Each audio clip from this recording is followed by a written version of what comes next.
Alrighty. Doc here from North America. Good morning, good afternoon, and good evening. And it is TGIF.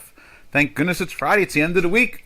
We'll see how some of these weekly signals, show us their direction. Um, there's we try to follow math in a very disciplined way, and that's just the way it goes. We don't have much of a choice. And so, here it comes to the end of the week. We'll see if some trends have been changed, the overall trends, what I call more committed money versus less committed money, more longer term money versus shorter term money, that type of concept. And that's what's going on there. Hey, Robin. Hey, Janos. Happy Friday. I'm right there. I am right there. And so, hey, Janos, I'm not going to get too deep into this. Just thought I'd say congrats. Your northern neighbor, two northern neighbors have joined in with NATO. That means you guys got to share equipment or what? I don't know. I'm not going to take it any further than that.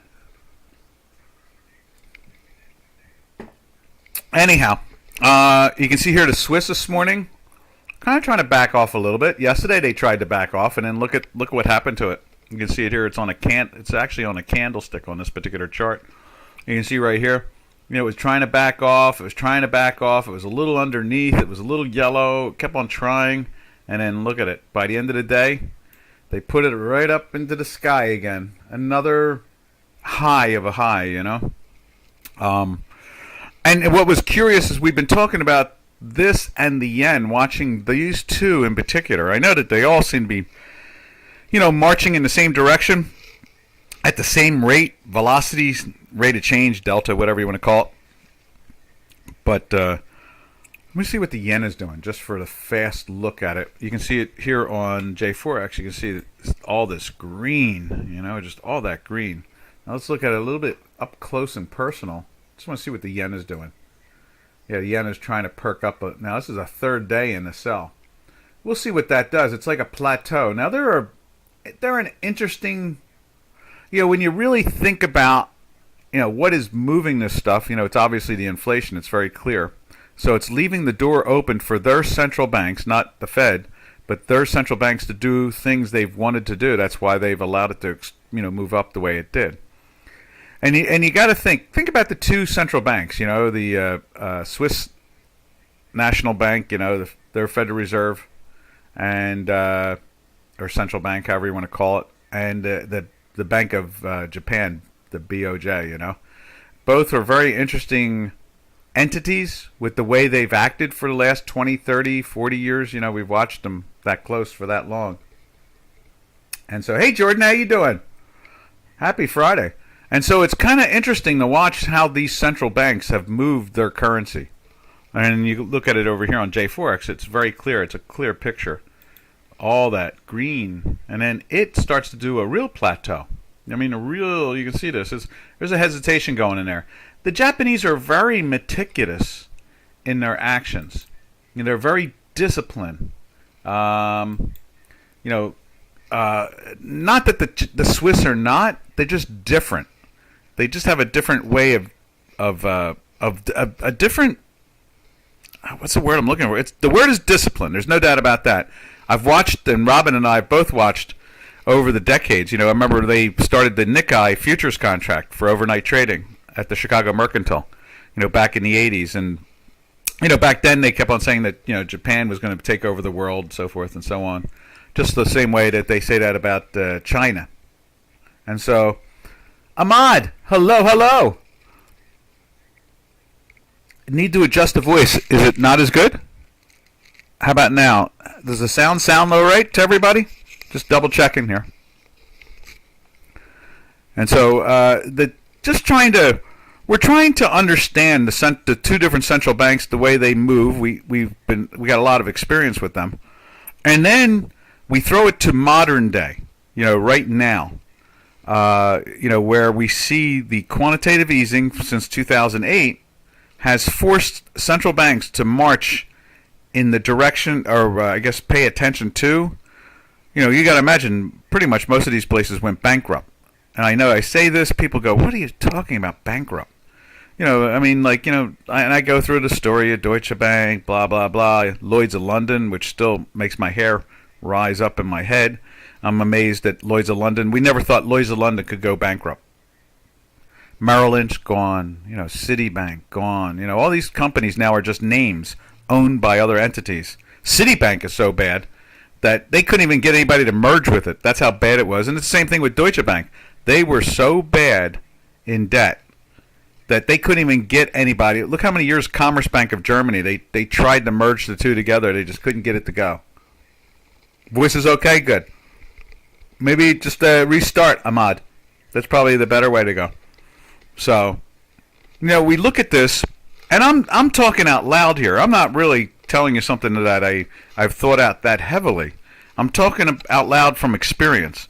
How the Japanese, their central bank kind of functions in a much more, I want to say, more mechanical nature. It's really disciplined and organized in the sense of they just follow it in a more spiritual, religious way. Okay, I know that's a really strange two adjectives there, but that's the way they do that. Whereas the Swiss bank is more, it was a go-to place and still is. It's a safe haven. Swiss bankers are very smart, very organized. It's not that the Japanese are not. It's just that one moves as a whole, and the other one, the Swiss, moves kind of independently inside itself, if that makes any sense. So, you see here Japanese yen now, or the currency itself is starting to do a little topping out there. We have it up on the screen there. And when we do go back to the J4X, you see the same thing here. Right there, you see it's trying to do a little topping out in here. So, they tried to go against QE, I want to say 8 months ago now it is. They started paying interest on short-term money, which is something pretty much the second largest economy in the world, the European Union, refused to do. And so, you knew that, I remember mentioning it in the webinars, wow, they're breaking out, they're I think I labeled the webinar something like reality meets BOJ or something like that. It was something like that at nature. And so that's the crust of it all, the crutch of it all, whatever you want to call it, the base of it all. We're just trying to understand. Everybody wants to know when the top is, when the bottom is, so forth and so on. And I think we're getting somewhere where we're, as Winston Churchill once said, it's not the end, but it's the beginning of the end. And I imagine, now this particular sell-off is different than the other sell-offs we've had. One was from the pandemic, which was very easy to spot, in February of 2020, 2020. And, we picked the bottom on that. Math picked it perfectly. Late March, early April. We called it the V bottom here. I was banging away across the webinars, buying anything I could buy personally. It was the V bottom. It was the V bottom, And the reason why that volatility and sell-off occurred more than anything else is that then there were 5 funds that had made billions of dollars shorting puts. And they were, in essence, in their head, were selling puts against the Federal Reserve, in a sense. In other words, they said, what do we have to worry about? The Federal Reserve is going to protect the market. And the only way an options trader can hedge themselves, I know now we're going to use some scary words, but that was it right there. No more dirty words. No more, derivative words that scare people. But the only way you can hedge a fund like that is you have to short whatever you've shorted in the derivatives. I'm not going to even use the word OPTION. I'm not even just going to spell it so you don't get nervous.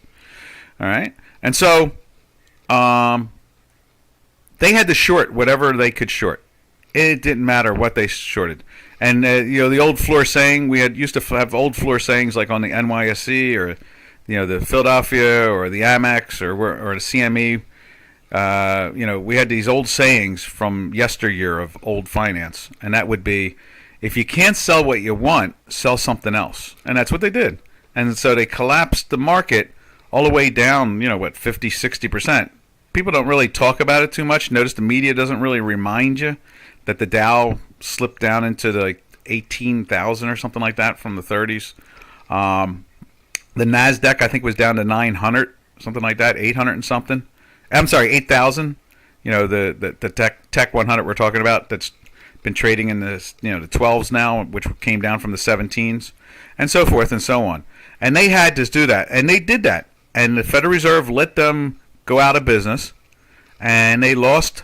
Not only did they lose all the billions that they made, these 5 funds, and 3 of them went bankrupt. 2 of them were able to close their doors finally, but they lost billions. So in other words, in the end, after all those years of selling those derivatives, I'm not going to say the word OPTION again. Remember, I promised you no more scary words. That did it. So that was that type of sell-off.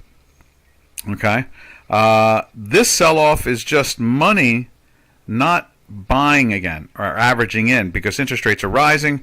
They need to adjust, and that's pretty much what this is. So I don't expect to see a 50% drop from here like they did back in 2020.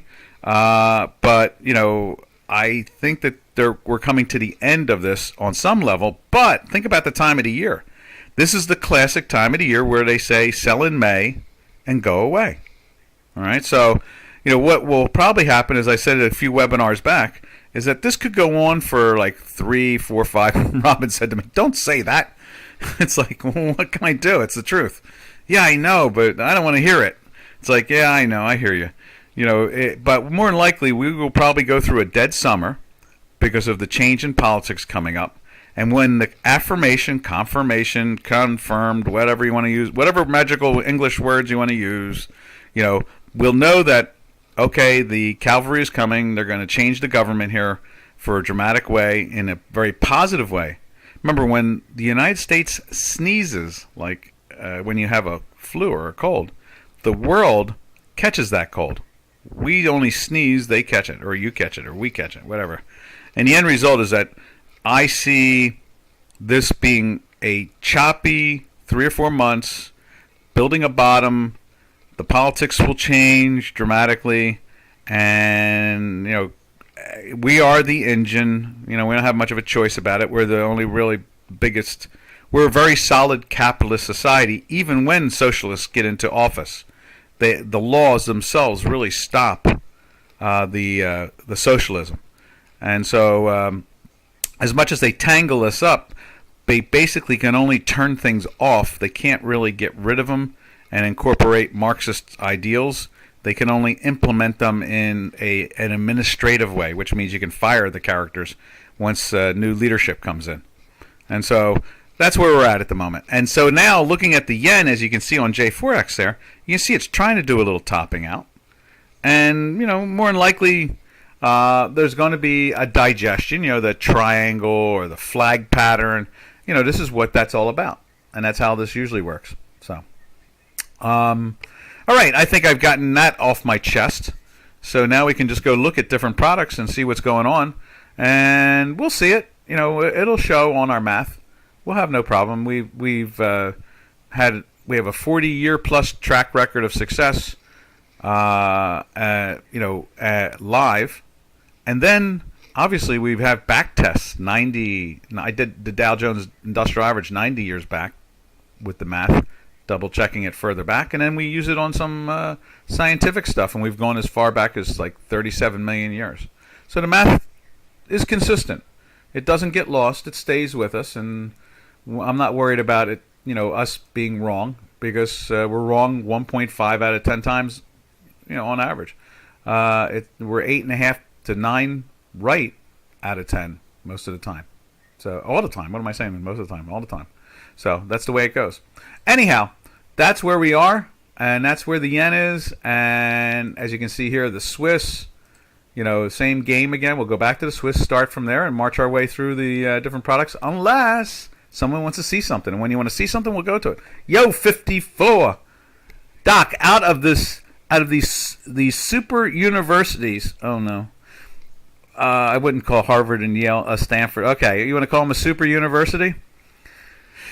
I got another name for them, but that's quite all right. Awesome economic universities.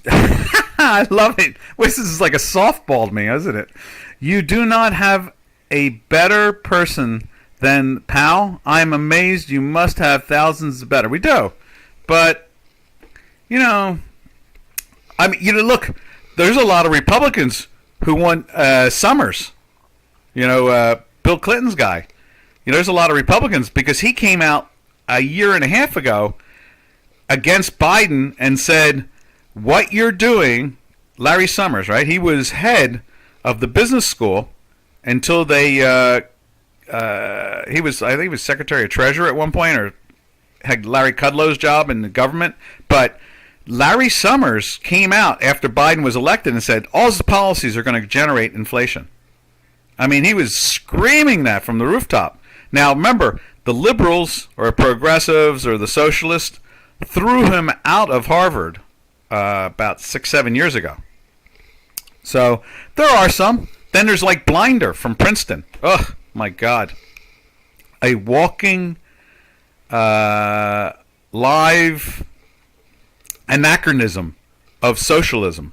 He was the vice chair of the Federal Reserve at one point under Clinton.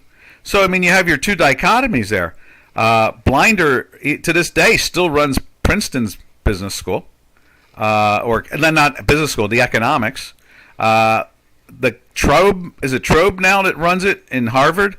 He makes no sense at all. He's totally a socialist. So, these schools have changed dramatically from the years that they got the acclaim, the kudos, and these were the great institutions of America. Stanford does have the Hoover Institute, which is full of Republican capitalists, which is cool still. And but it's more than that. So yeah, I don't know. Look at Bernanke. Bernanke made some sense at one point. He gave us QE, and it made sense. The problem is the politicians got their hands on it. Is Powell a dummy? No. Is Powell a lapdog for politicians? Yeah. And that's what it really comes down to. I mean, to get somebody in there, I guess, they all wish for Paul Volcker, Nixon's undersecretary of treasurer, he was a Democrat, but Nixon was a Republican. Back in the days when Republicans barely had almost no power in America. Almost no power at all. Zero. There weren't even like 90, I think he had 97 congressmen in the House of Representatives and something like 29 senators in the Senate were Republican, or 31, something like that. So, I mean, to understand or to answer your question, you have to appreciate the history of it. And so, these are all facts. Someone's go, what's he talking about? Nixon had power. It's like, no, Nixon barely had any power. It was the Southern Democrats that ran everything. And they would play games off of the Northern Democrats and the Republicans. And so they controlled. Look at every building down in Washington, D.C. It's named after some Ku Klux Klan / anti, freedom voting, blah, blah, blah.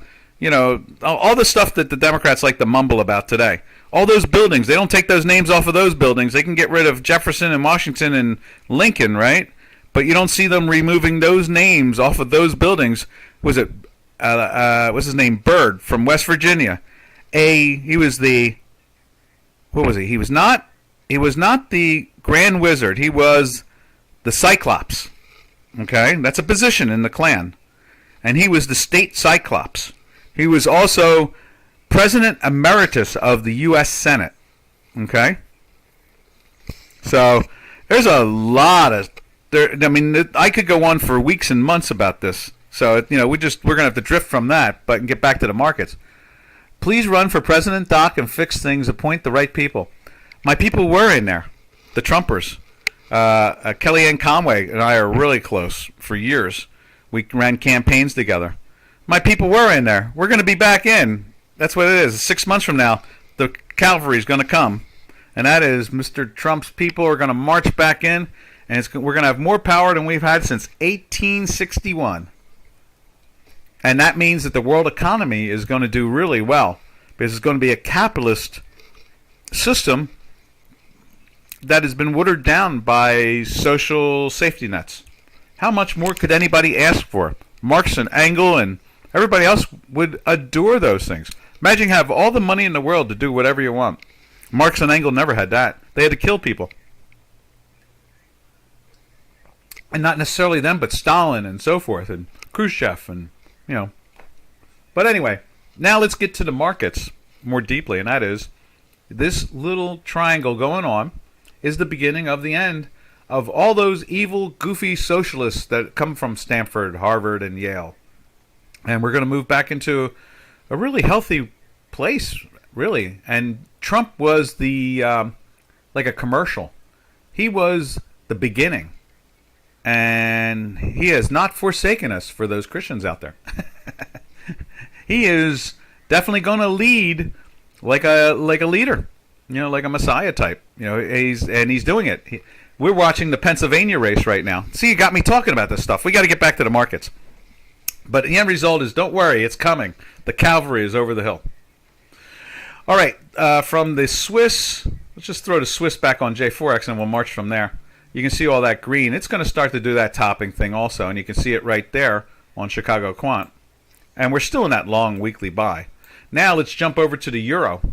Boy, I'll tell you, I was stunned yesterday when I woke up and saw the euro at 103 and change.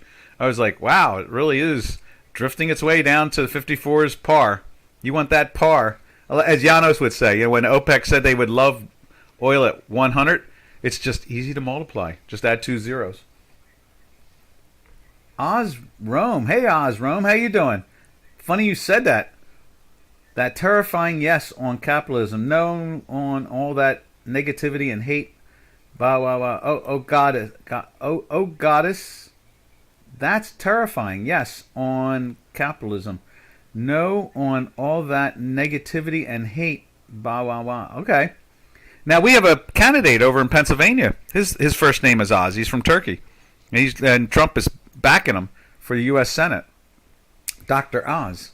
So, but I can't exactly tell what's terrifying and so forth, but cheers to you, and I hope that as time goes on, you'll explain more of your thought. We're always happy to learn and see what other people think. It's a positive thing here. Free people, free markets. Live free or die. All right, so there's you can see the dollar against the euro, and it's doing its best to drive itself down. You can see all the J4X there showing its weakness. And then let's go back over, because I saw it was at 104 today. Oh, it's back into the threes again. Okay, when I woke up this morning about 3 hours ago, almost 4 hours ago now, it was 4 hours ago now. It was in the threes. I mean, it was in the fours. So, but yeah, Oz, you can try to explain that a little bit more. What's terrifying? Oh, goddess, that's terrifying. What's that? Yes on capitalism. You mean you like capitalism? No on all that negativity and hate. Yep, I agree. Free people, free markets, free world. All right, as I take my sip of tea. So you can see here the euro is, kind of still doing that, heading for par. And this is all I credit to is the inflation situation. This is the... Oh, here it is. I'm doing great. How can you be so smart and believe a con man? He ain't nothing but a bluster. Oh, I see. You're an anti-Trumper. That's all right. I guess you have to try to answer your own question in the end on that one. I don't think my answer would be anything more than, as I say, I think you have to be the one that answers it. First time in 100 years, gold is declining in what looks like a bear market. I know. Isn't it insane? That's what we talked about yesterday. QE. QE has turned the tools of inflation upside down. So here we have inflation expanding, and we have silver and gold going down to their lows. So, and thank you for the compliment, Oz, about being an intelligent guy. I can fool somebody some of the time. Ah, yes, indeed. Let me think. I guess, that is really an interesting point about the metals. We talked about that yesterday. Let's jump over there. It's Friday. Let's have some fun.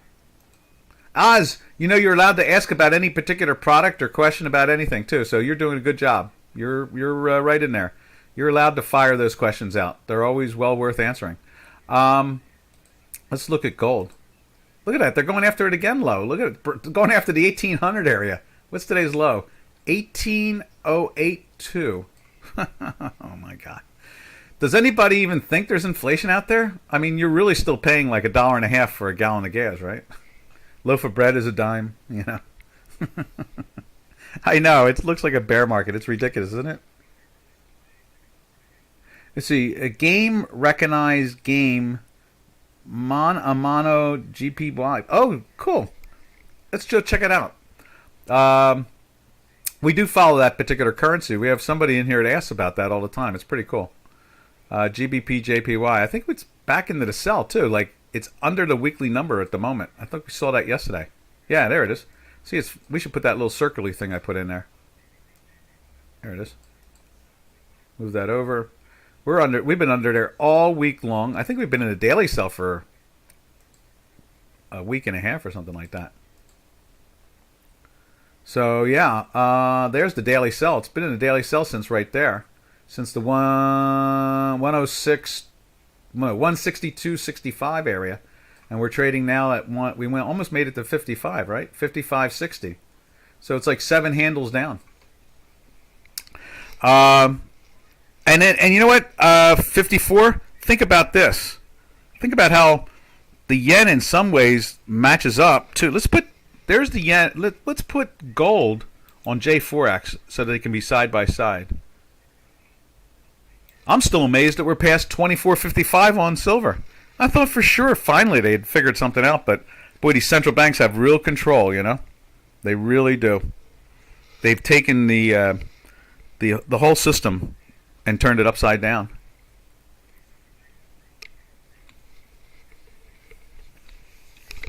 Game recognizes game. Mono. I like that.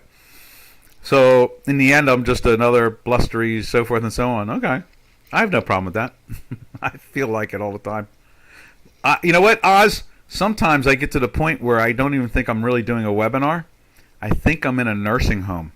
I'm an old trader in a nursing home, and this is all one giant fantasy to me.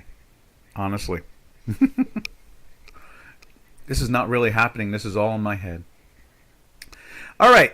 So you can see here the British pound yen right there doing the same thing as the gold right there. You see it right there doing the same thing. Almost with the same little kind of tiny hump right there at the same time, like you see it right there. You know?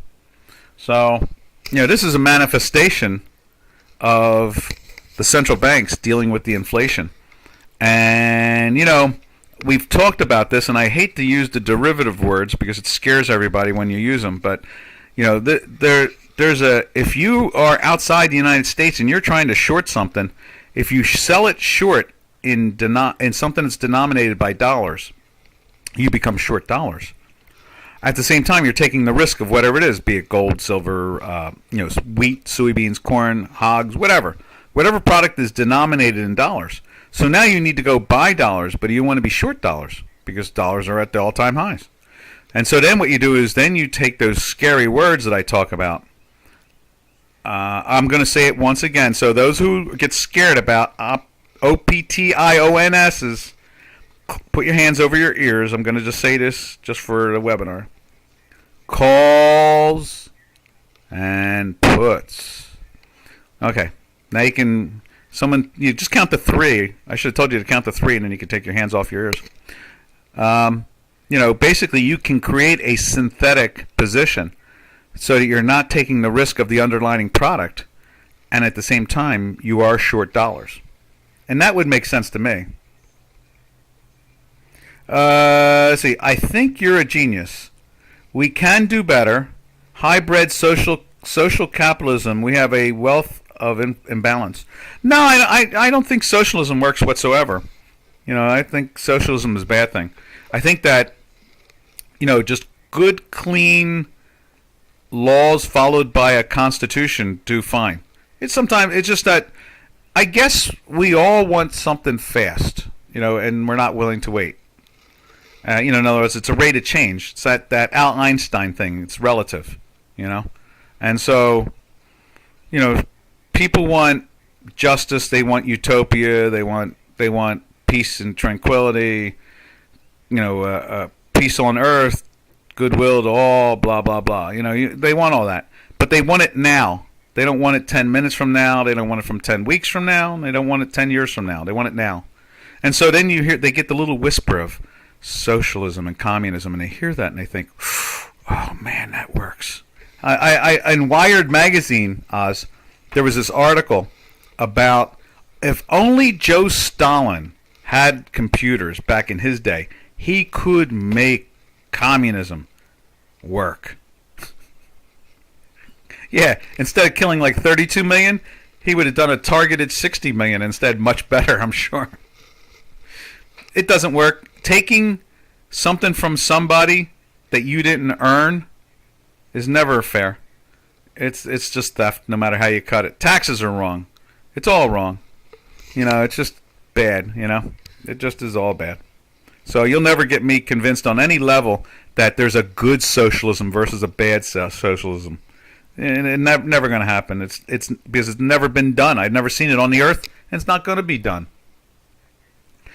Even Eve suckered Adam into eating the fruit from the tree of knowledge. And then, who had to answer to it in the end? Adam. So, no, socialism never works, never will work. All right, from there, you see this with the gold, and you see this with the yen. You can see that there's a natural rhythm to it at the moment, and that's because of the inflation being so accentuated. And if we didn't have an inflation permeating across the planet in such an aggressive way, we wouldn't be able to see the workings of the central banks and how they normally do this under like a down low type thing, kind of on the hidden side of it.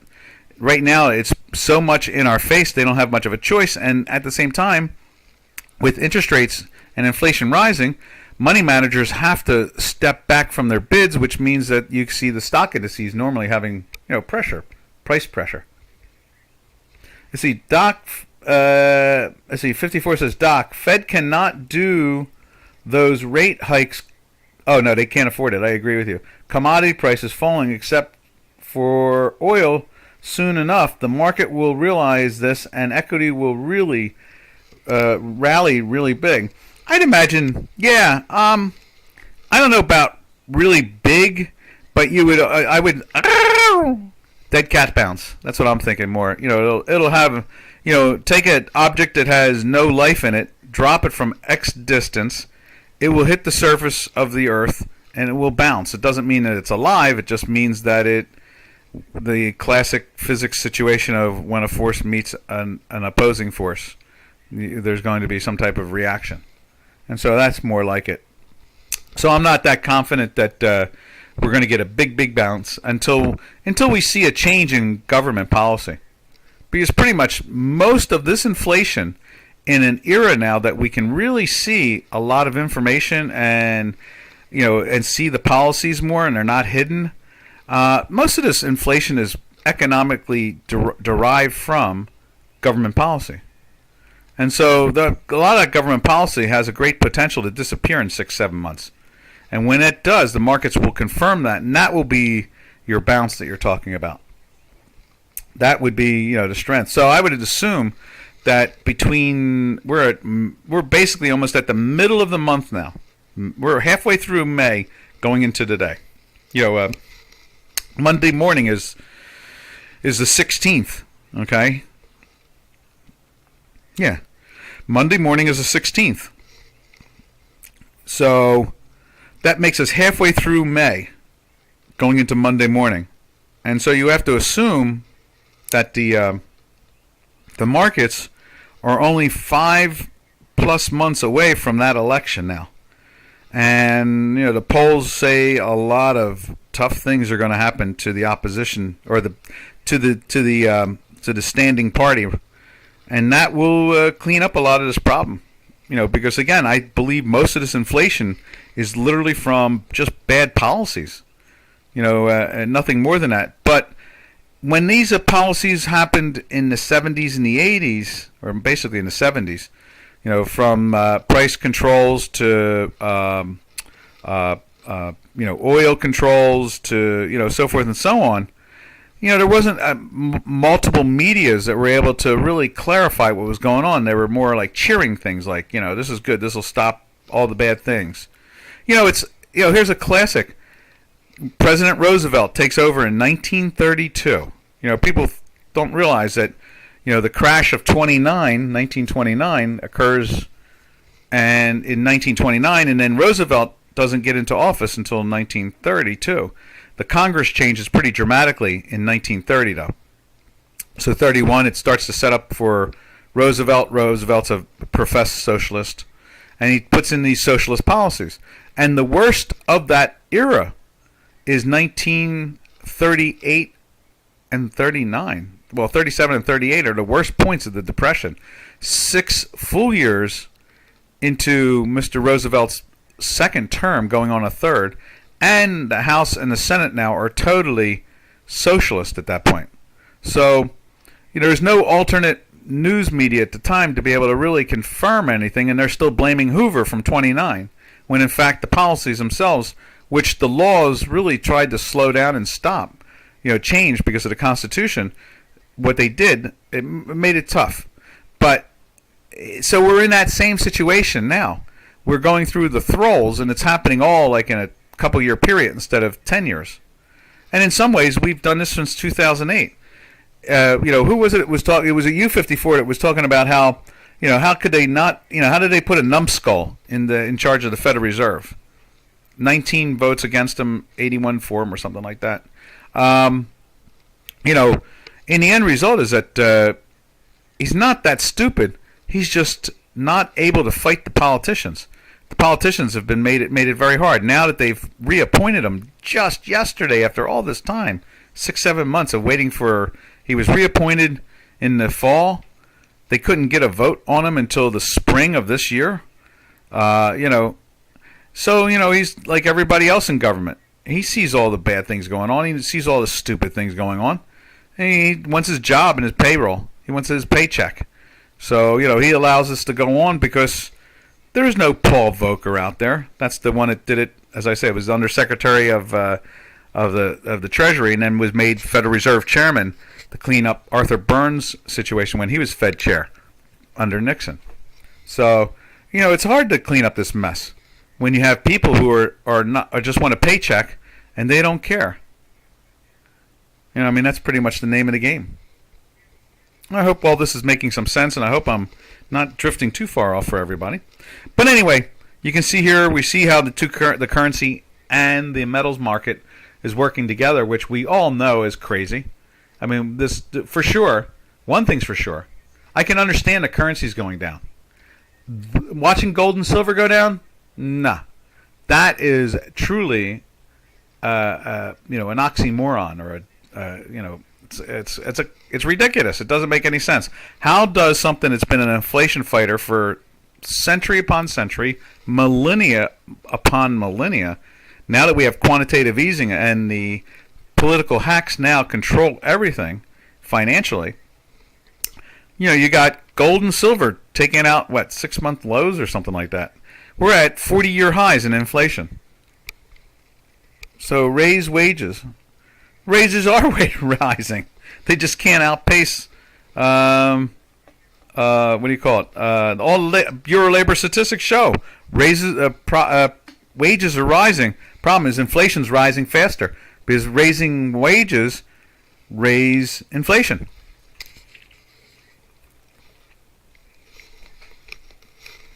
Tea time.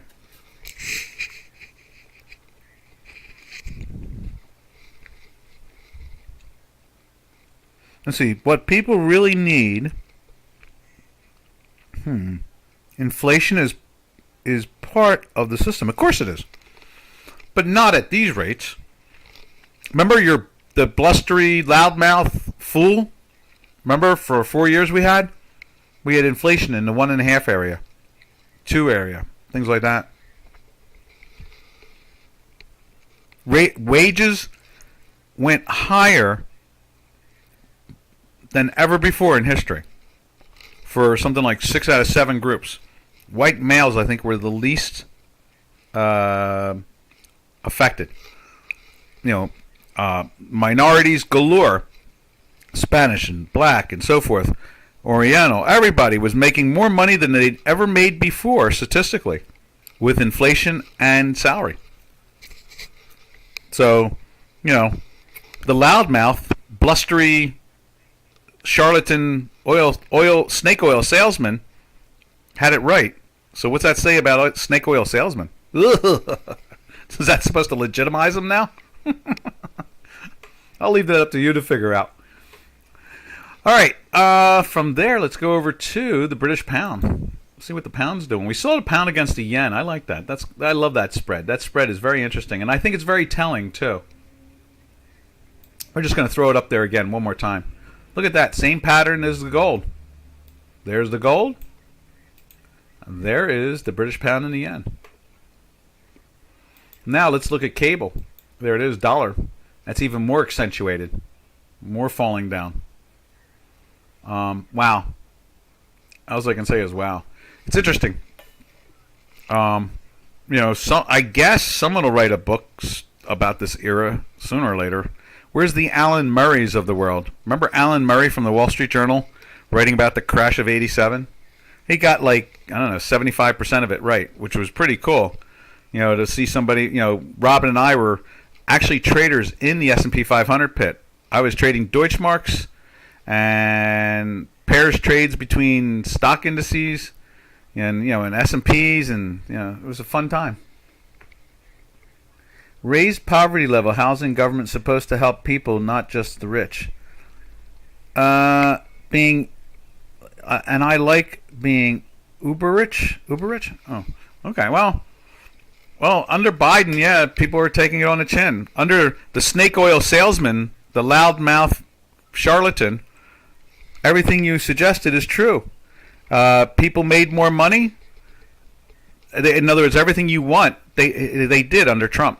So, I don't know. Like I said, you're going to have to figure that out yourself, what to do about that. The fact that he brought poverty down, he brought wages up historically. I mean, at all-time highs for so many groups. New minority businesses. I mean, and obviously someone respected it because he got more votes than any sitting president in American history. Somehow or another, Biden found a way to get more votes. What do they call it? 2,000 mules to get a jackass? Something like that. So, it is definitely a sticky wicket to figure out. That's without a doubt. All right, from there we drift over to the Turkish Lira. Let's see what the Turkish Lira is doing. Where are you at Turkish Lira? We're just going to look at the Euro Turkish Lira today. Right there.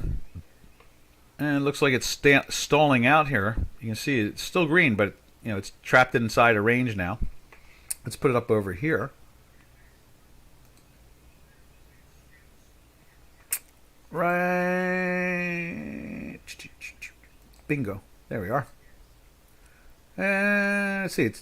It flirted with the daily sell yesterday. Did not get in there. It was very close. Look at that. It was plot 1 was 0.0057. So it didn't make it in there. Today we are underneath, and we've got a red dot too. And it's just up a little bit. So we're actually trying to push into the sell. You can see the weekly. Let's widen this weekly out for you. And you can see the weekly is still underneath. So we've been in a daily buy since here. And finally, now we're going into a sell, it looks like. We'll see how it closes out today. And we went into the weekly sell in here, right around in here. And it went down very little. It went down and then went right into the buy on a daily basis, but still in a weekly. So maybe this is going to be another drive back down again.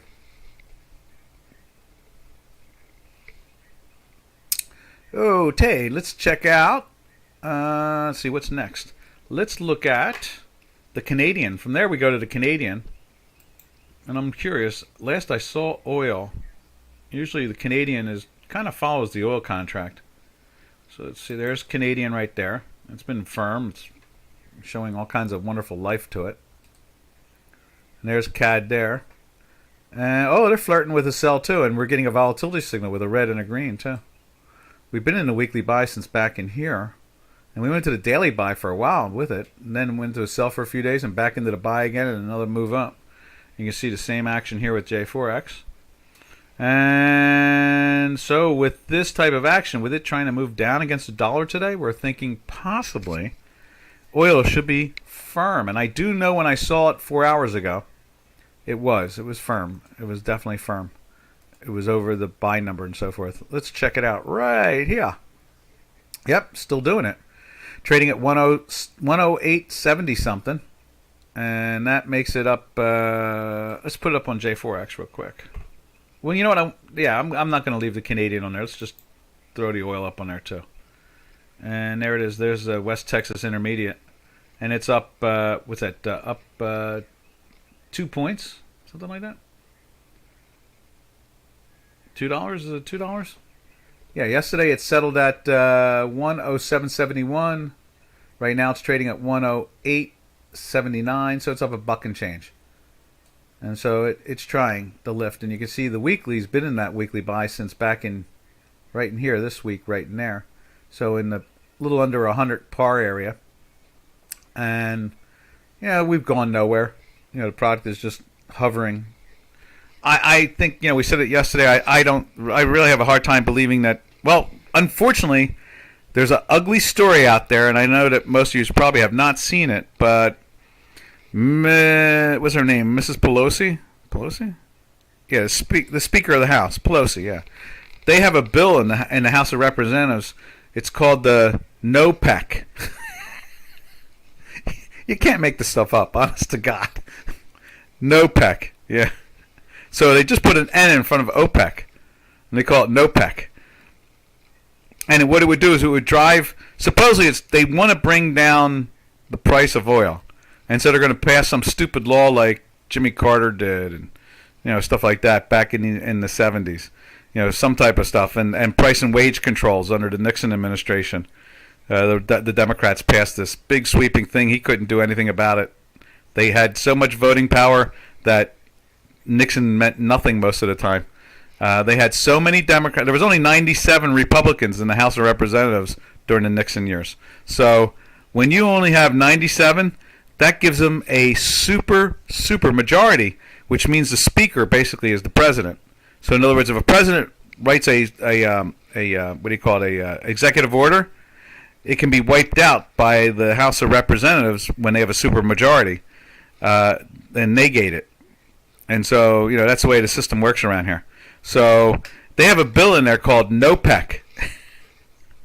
And the speculation is that if they pass it, oil will go to $300 a barrel. Now, I'm going to call her Mrs. Yellen, but Mrs. Pelosi is thinking that she wants it at $60 a barrel. So just stay tuned, traders. It's just when you thought you got out of you were in the frying pan, you're going to be in the fire. Forget about getting out of it. Oh my God, NOPEC. You can't make this stuff up, honestly. That's the bill. The name of the bill is NOPEC. Anyhow, there's oil. Let's see what Brent's doing. There's Brent. A little firmer there too, lifting up. There's, June oil here. And then the back month, let's see what the back month is looking even a little bit more firmer. The October oil, which is kind of interesting when you look at the contango, back months versus front months. Look at that. They showed the volatility yesterday. They are cleanly through the daily buy and through the century mark there. And been in that weekly buy on 5 full weeks now. So oil is showing strength. They're showing some strength in it. I kind of think we're stuck in a range in the front contract, basically between, like 110-ish to 90-something, like mid-90s. And I guess we're going to go visit the top end of the range again, especially being in a weekly buy. And so that's where we're at with that thing. Now, from there, let's drift over to, since we're looking at the energy. Oh, I know it is. Since usually what we do is we go to the metals complex and look at the South African rand. So we all seen gold already. We know that thing's getting crushed. So let's just take a quick look at the South African rand. Right there. It seems to be rising there. Let's move it over to here and see what the rand looks like, but we would assume it's going up, up, and away. And it is. It's at like a 5-month high now. I mean, that's back in December, and we're taking out that high. The high there was 1626, and today's high is 1628. So we are definitely doing the dance on that grave. There's no doubt about that. We were in a daily buy from here, I guess it is. Didn't really go too far. Tried to get into a sell yesterday, and it did, right there. But we're in a weekly buy, so you don't take the short there unless you're doing it with those scary 2 words. CALLPUT. And then you have, it launching itself up again. So that was that's the action we're seeing there. From there, let's take a look at. We saw the yen, so we'll take a look at the currency we refer to as the currency that will not be named. It's kind of like Voldemort in Harry Potter. And you can see here, it is flirting. It's flirting with the weekly. Look at that, just on the edge. Minus 21. That's it. 0.21 at the moment. Very close. It's tied to the dollar now. This particular currency, the currency will not be named. The Russian government has connected it to gold and silver and oil, which means it's basically locked to the dollar. Let's see. 54 says 3rd largest owners of silver in the world could be feeling the heat right now. How about if they had collars on? If they had collars on, like a collar on a shirt, in the scary world of CALL and PUT. If you sell a CALL against your long silver and take that cash from the premium of it and buy PUTs, you don't really care if gold or silver goes to zero. You're going to have all your buku money, which is a word from Vietnam. Buku. Lots of money. Money. Uber rich, as Oz would say. Uber rich. All right. From there, we go to, we saw the yen, and there's the yen. And then from there, we're going to go over to Mr. and Mrs. Peso. Right there. Kind of just cruising along the peso. Not doing anything particular too exciting. Just staying very firm. It's funny to watch Canada and the Mexican peso, both of those. The Canadian dollar and the Mexican peso look very firm, which is interesting. Maybe it's that location thing. They're right next to the United States, so they're in a much better position. But JPM, 3rd largest owner of silver. I never thought of Jamie Dimon as a fool, and so I guarantee you, he's a banker first. I guarantee you that he has collars on. He's not a fool, so he's not going to be giving away his do-re-mi. All right. From there we're done our currency look of the products all around. So I guess the next one would be as we go into, usually we'll look at like metals or something like that. So let's just take a look at silver and copper, see what they're doing. There's silver. No, that's Mexican peso still. Let's try silver again. There's silver. Down at the lows, trying to break the $20 area. Are you kidding me? Hasn't someone told them there's inflation? My God. Just throw a few millennia away of natural trading where metals actually had a value because of inflation. All right. And let's see it right here. And there is the Silverado. Basically, what's the low of the day? The low is 42. It's trading at 54, so it's only 12 cents off. It's been in a weekly sell since this topping action there. There's the pink line, and then it's been in a daily sell. Actually, it's been in a daily sell ever since. Also, it has been pounded so hard in that same distortion that we see in other things that I got 54 laughing. I am funny, aren't I?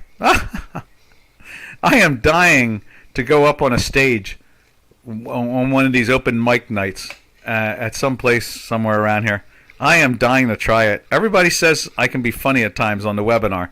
I want to get up on a stage where they can throw the tomatoes at me, and me, I'll go on to one of my crazy tirades about something. Can you imagine that? That could be really funny. Or they'll carry me out on a rail and tar and feather me, one or the other. All right, so there's silver. Let's look at copper. Let's see if copper gives us any insight what's going on. We are flirting with the $4 area. I mean, yesterday the low was 403.70. Today's low is 405.50. So it's right on the edge of the $4 area. So that's kind of impressive, And so what else can we say about any of this stuff at this point? I guess, what it really comes down to is that the metals complex is feeling its pain. Reserve me a front row seat on your show, Don, please. I think if I lived in London, I'd be in Hyde Park on a soapbox. I think that's how that works. Boy, I can remember Hyde Park all drunked up a few times. They had a Hard Rock Cafe near there, And we'd go there once in a while. I liked Leicester Square more as a student there. I always enjoyed Leicester Square. Trafalgar was okay, but the bars in Leicester and Soho were so much more fun. So, anyway, I think we're done, traders. This is Doc, being Doc, in the nursing home, having this fantasy in his head that he's actually talking live to people across the planet. Happy trails to you until we meet again. Happy trails to you, to all our trading friends. Thank you, traders, for putting up with me. Ta-ta for now. Have a smart and safe weekend.